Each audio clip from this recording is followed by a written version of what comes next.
Ayah saya sudah hampir 3 tahun menderita sakit jantung dan saat ini usianya juga sudah tua.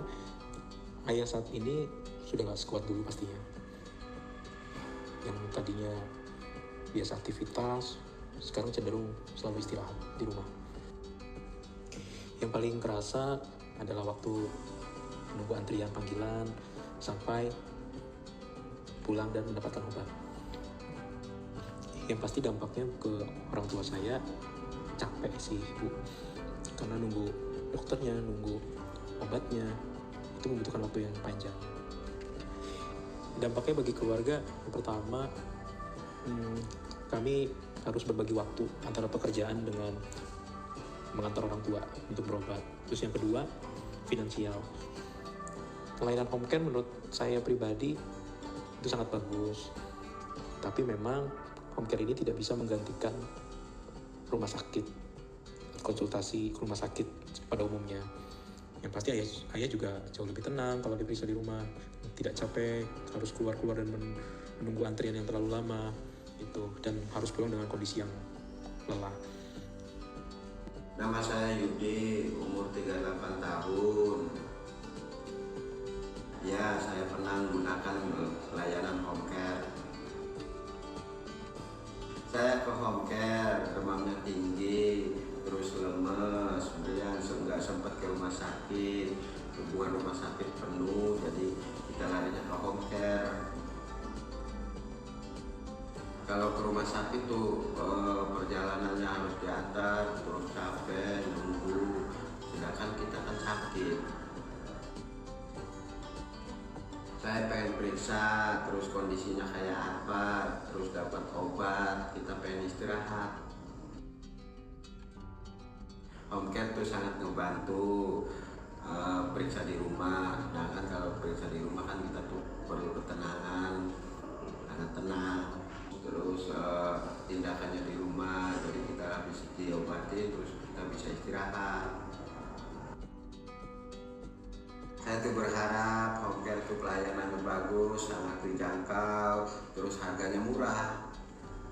Sayangnya tuh nggak rutin, kalau seandainya ada kontrol home care ke rumah, kita tuh lebih nyaman lagi. Apalagi kalau seandainya pemeriksaan di rumah, terus buat orang tua, home care itu sangat dibutuhkan. Dari video tadi, kita menangkap bahwa layanan home care adalah layanan sangat dibutuhkan di Indonesia dan perkembangannya tentu perlu dilakukan.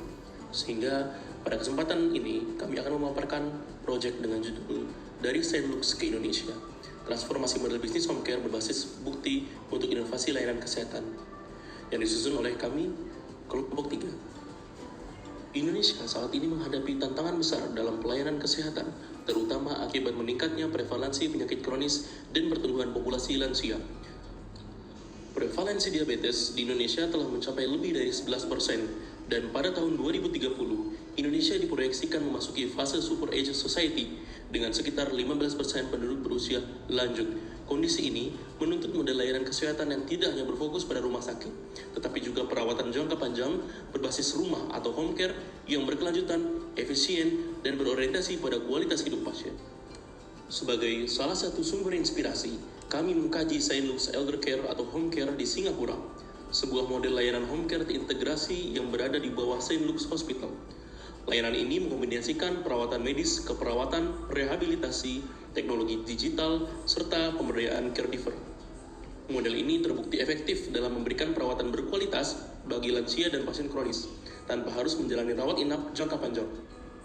Layanan utama meliputi home medical care, yaitu kunjungan dokter untuk pengelolaan penyakit kronis dan perawatan luka. Home nursing care berupa perawatan oleh perawat terlatih sekaligus edukasi kepada keluarga, serta home therapy yang mencakup fisioterapi, terapi okupasi, dan terapi bicara yang dilakukan langsung di rumah pasien. Keunggulan model layanan terpadu dari St. Luke's terletak pada pendekatan terpadu lintas disiplin, pemberdayaan keluarga dan caregiver sebagai mitra perawatan, dukungan subsidi pemerintah, serta komunikasi efektif melalui sistem terkoordinasi dan telemedicine.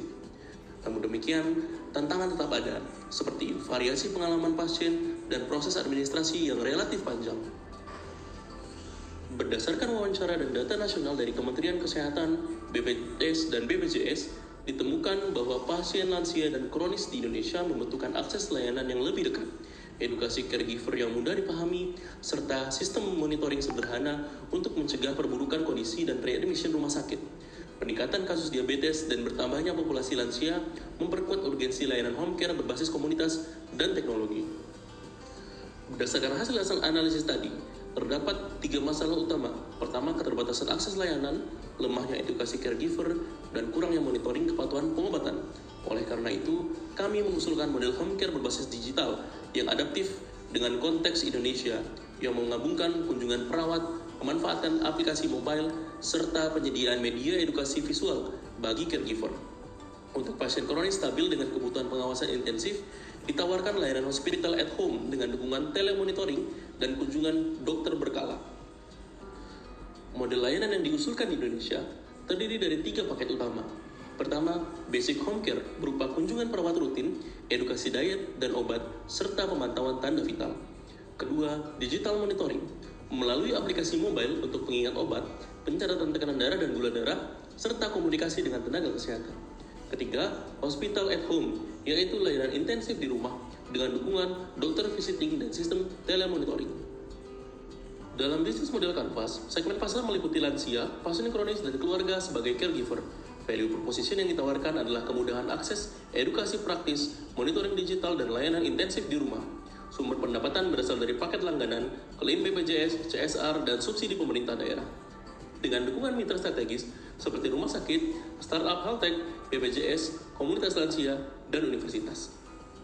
Tahap awal implementasi dapat dimulai melalui pilot project di kota besar seperti Jakarta, Surabaya, dan Semarang. Indikator keberhasilan meliputi kepuasan pasien dan caregiver, peningkatan kepatuhan minum obat, serta penurunan angka readmisi. Risiko utama mencakup regulasi BPJS, keterbatasan SDM, dan biaya awal pengembangan yang dapat dimitigasi melalui kolaborasi multipihak dan pembiayaan campuran.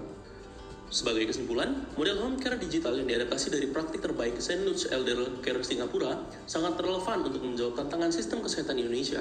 Integrasi layanan medis, edukasi caregiver, dan teknologi digital tidak hanya meningkatkan kualitas hidup lansia, tapi juga membuka peluang entrepreneurship kesehatan berbasis komunitas dan teknologi. Jika diimplementasikan secara bertahap dan terintegrasi, model ini berpotensi menjadi pilar penting dalam sistem pelayanan kesehatan lansia di Indonesia.